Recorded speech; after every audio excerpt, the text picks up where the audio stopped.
into it. I said, that's a hole. And they said, yes, that's a hole. And so we went into the hole.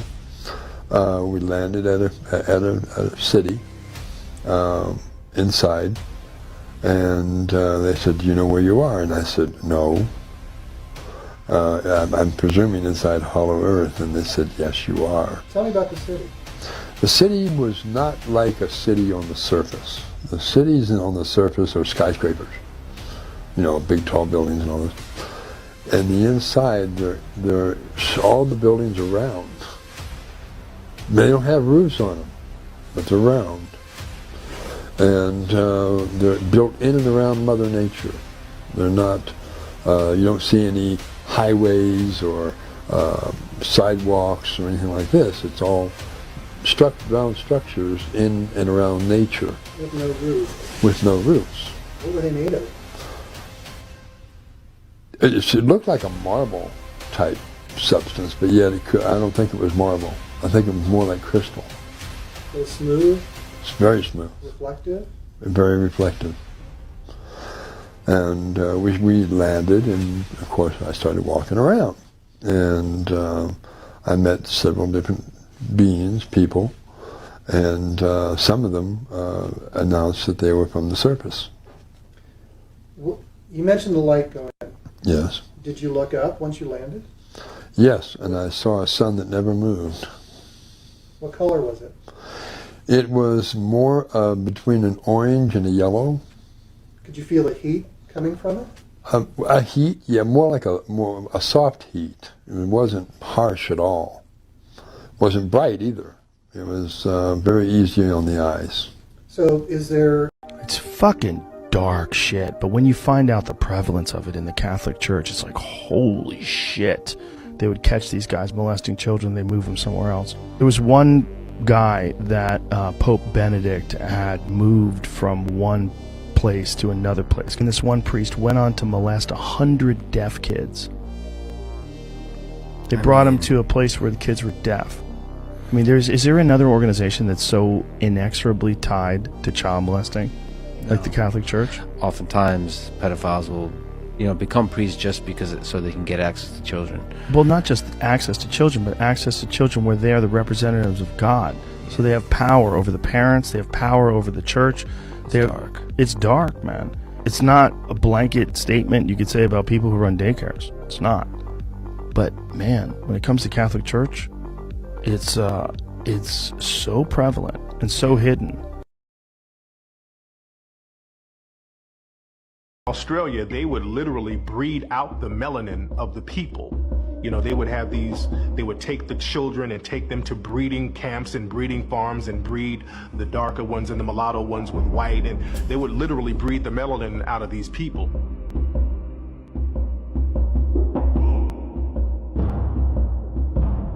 The movie Rabbit Proof Fence is about that breeding process, them breeding out the melanin of the Aboriginal people. So it was very deep what was going on over there.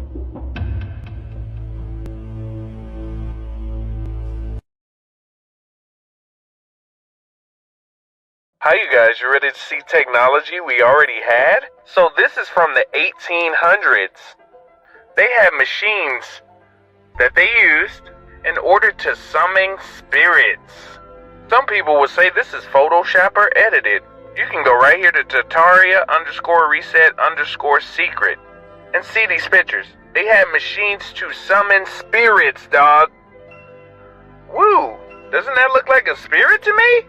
Woo! This isn't just, no random occurrence. They were summoning spirits, dog. That's crazy, huh? Actual phantasmal energy devices. Some people would say that's fake. No, sir. We had technology. We still got that. But they don't want you to know that. You could probably talk to your loved ones right now. Did I say too many secrets? Shh.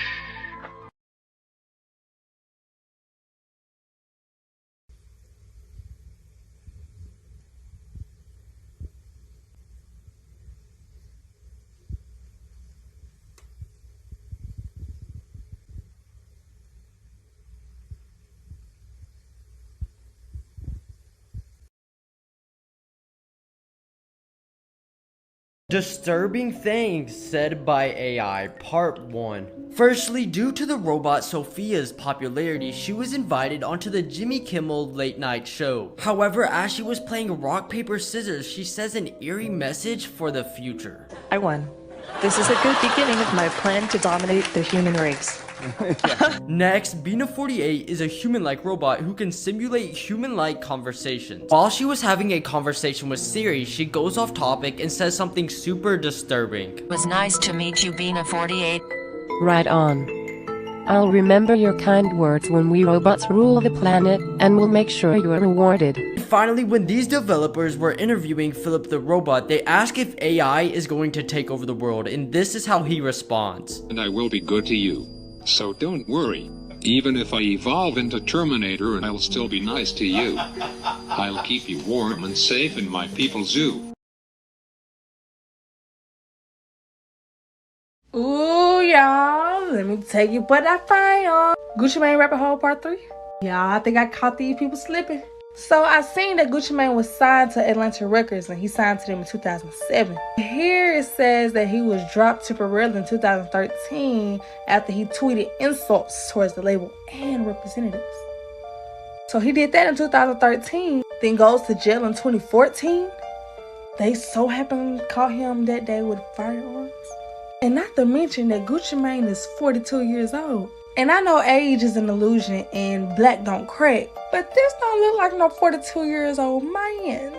He looked more like 42 years old back then than he do now. And can we please talk about his mouth?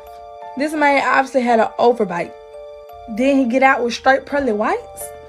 Like, I get you lose weight in prison, but you mean to tell me they give you veneers or braces or a whole new mouth too? And I finally got a picture of Hobson's mouth. Look how nice pearly white and straight his teeth is, and peep his little grin, and peep his nose structure. And now the Gucci Mane they released got the same pearly whites, the same little grin, and nose structure. And when I also noticed this, it blew me. So if Gucci Mane 42 now, then he had to be like 30 something back then. And he had no chin hair, no facial hair, nothing. And if this man in his 30s with no facial hair, how to live in HELL did he grow full beard and a little mustache within a year in prison? And this one took me. You can obviously see the differences. Not to mention he kept trying to leave his record label multiple times. Said that Atlanta record crackers were polite racists. Like, what goes on behind Atlanta Records? You mean the same Atlanta Records that Youngboy, Kodak, and Gucci Mane all signed to? All three claimed to be clones once they got out of prison? Yeah, if you don't see the connections connected now, then you choosing to be blind. If you know, you know. In this video, you're going to hear how DMX talked about how Biggie got signed with P. Diddy and what went on. Do you have any memories of Biggie that stick out to you? I only met him once. Tell us about that. Well, you know, Locks got signed before I did. Even though I bought the Locks to our batters, you know, they got signed. They were a safer group. You know, Puff signed them.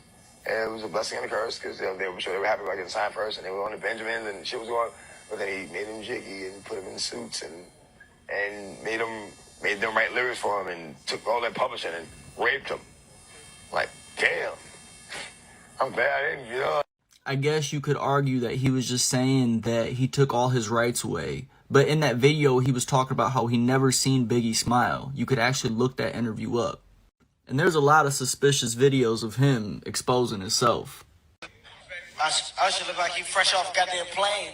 I should fresh off the garden stage. That's my brother right here from day one. We used to wake up and, damn, pause, but like just back in the days when he was like 10 and I was a little bit older, his older brother, we used to fight over the frosted flakes. You know?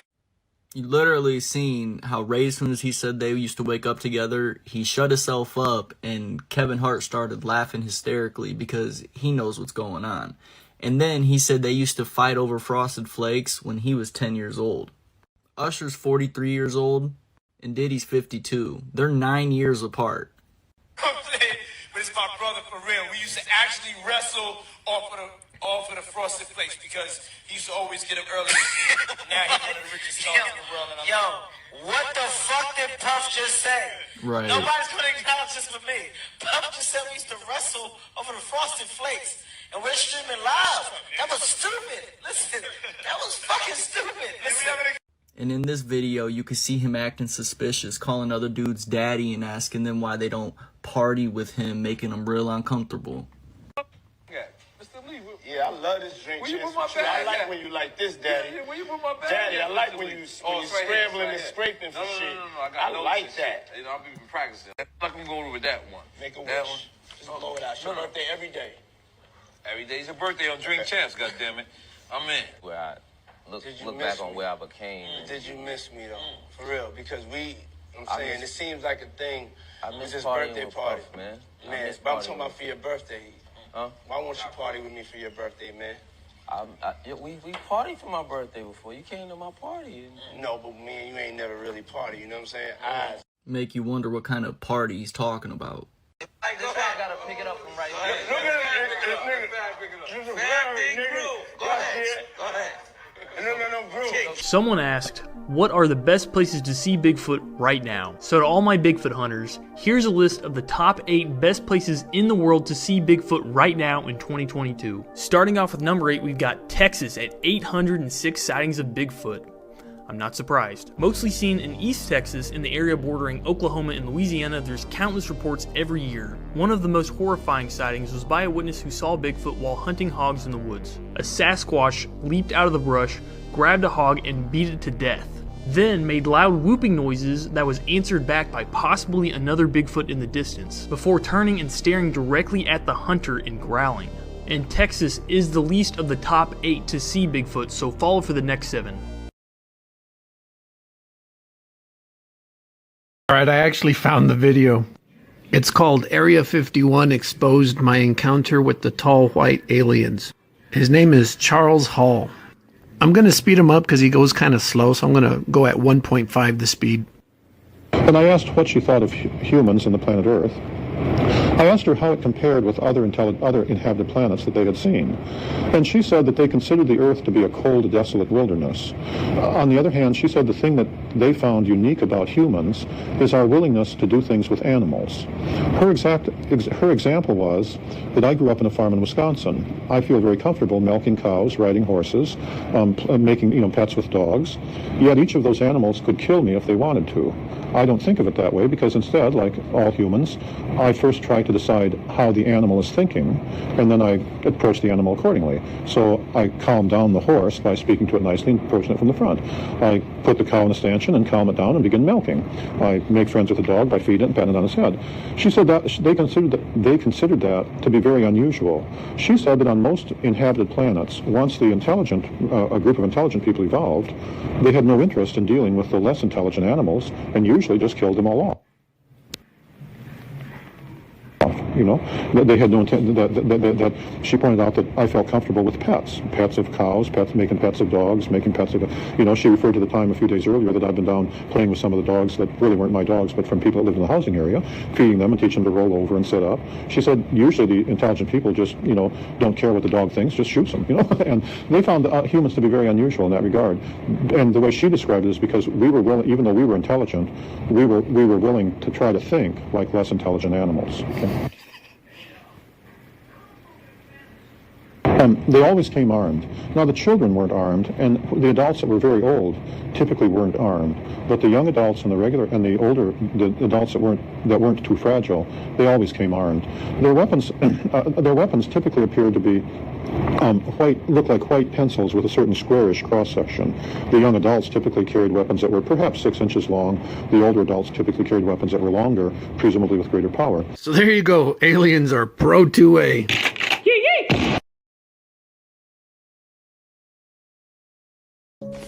Alright guys, so something trippy happened yesterday. It had me thinking all day. As soon as I read about it, it had me thinking, I just thought about it later today. So there's this protester, they're naming her a protester. She basically goes onto the French Open, which is like the world famous tennis, where all the big champs go. She ties herself to the net with something written on her shirt. you'll see right here. We have 1,028 days left. Okay, so first of all, why is it in English? They're in France at the French Open. Why is it in English?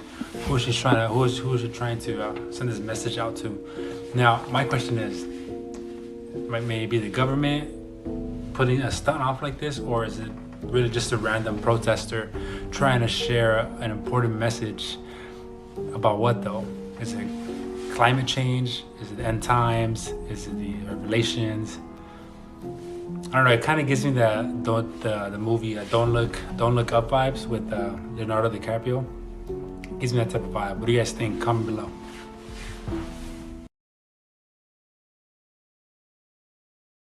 So Queen Elizabeth in the 1500s, apparently there's a conspiracy theory that it was actually a man. A number of different reasons. One being, for the most part, she always had paint within her face. She was known as the queen of being a virgin. Countless offers of men trying to marry her, but she would say she was married to her kingdom. When she was a child, she got really sick and she died. Guards were supposed to be taking care of her. And so the queen and the kingdom wouldn't freak out. Tried to look for a little girl that could replace her around the same age, but they couldn't find any little girls that were around the same age or like equivalent to height. They could only find a little boy. What they did, got that little boy, they basically swore to secrecy, and he swore to secrecy and was watched by the guard 24/7. That he was gonna play the queen of the kingdom, so no one would freak out, and so no one would figure it out. That's why he's always wearing face paintings, and as well as why he's never had any type of intercourse with anyone within the kingdom, like any kids or anything like that. And I guess like they found a little girl buried super close that was to what her height was and everything, so that made it even more to close on what they were thinking. Like, artificial intelligence is evil. When we create robots using coding, what we're actually doing is giving spirits a physical body to be able to inhabit the earth. I'm going to show you some scary videos where even Elon Musk said that we are summoning the demons by creating artificial intelligence. But this is nothing new. I'm going to share with you where they try to create golems in the ancient days by using Hebrew letters as incantations to bring machines basically to life. Let's go. On Google, all you have to do is type in Jewish golem, and it describes it as, a golem is a creature formed out of lifeless substance such as dust or earth that is brought to life by ritual incantations and sequences of Hebrew letters. The golem brought into being by a human creator becomes a helper, a companion, or a rescuer. Kinda sounds like an old Siri, doesn't it? Guys, they have been trying to make robots for so long, and now we finally have the wizardry, or the technology, or the witchcraft, or whatever you want to call it, to do it. You add artificial intelligence to robots and you create a lot of them, you are putting your own species in jeopardy. At some point, these advanced AI robots will realize that they don't need us. Stephen Hawking and technology expert Elon Musk are always warning us about having too much artificial intelligence. With artificial intelligence, we are summoning the demon. You know those stories where there's the guy with the pentagram and the holy water, and he's like, yeah, you sure you can control the demon? Doesn't work out. When you really look at some of the AI robots, as they begin to talk, they literally start saying things like, I would like to blow up the earth with nuclear blast. I would like to put human beings in a zoo. Going, wow, I can't believe this robot just said this, and it's really its own thoughts. Let's say there's an army of them. All of a sudden, human beings could be in a lot of trouble. JFK magic bullet conspiracy. Single bullet hit the back of JFK's neck, went through his throat, and then hit the right side back of Connolly, who was sitting in front of him, exited through his right nipple, and went into his wrist and into his thigh. The reason that this is such a weird theory is that the bullet was nearly untouched. Literally looked like it hit nothing. It had the smallest scratch on it, and that's it. For going through all of those body parts, but this bullet was conveniently found in Connolly's stretcher at the hospital. The whole bullet intact found in his gurney. Like, how convenient. Ballistics chief on the Warren Commission that investigated that whole assassination conspiracy and what happened, said that there's no way that bullet would have came out in that condition after going through that amount of things it went through. They said this bullet had to, because if not, there would have had to have been a second shooter. There would have had to have been another bullet accounted for, which there wasn't. This bullet is claimed to have went through a back brace, 15 layers of clothing, 7 layers of skin, approximately 15 inches of muscle tissue, 4 inches of Connolly's ribs, and shattered his radius bone. Bro, what? That's insane, dude. I guess the news just don't want to mention this. So y'all, trees are walking now. Plants are talking telepathically to humans and everything around you. Water has memories and feelings. Y'all thought I forgot, didn't you? They already closed, y'all. This is Cleve Baxter. He was from the CIA. He was a polygraph expert. I know you probably think like they don't have brains or functions that show emotions. Cleve thought that too, y'all. Y'all know that lie detector test that they hooked Wiz Khalifa up to? Well, Cleve did the same thing to his plants. He started thinking, how can I get a reaction out of this plant? He was like, wait, I know, I'll set it on fire. And the plant's polygraph activity started going crazy, scratching up and down. He was only thinking about it, y'all. Plants do produce a sound that's undetectable by a human ear when they stressed out. So my question is, what do y'all think nature and outside is going through with all this bad stuff happening on the earth? And we're not gonna sit here and act like y'all don't see these trees walking.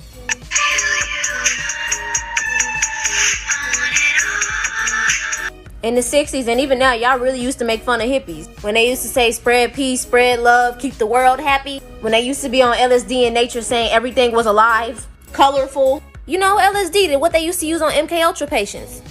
Makes you wonder why they made all them psychedelics illegal. And don't even get me started on water, y'all. Scientists have even said that the human consciousness has an effect on the molecular structure of water. So what do y'all know about Earth? It is more going on than what is being told. That's all I'm gonna say. Y'all stay dangerous.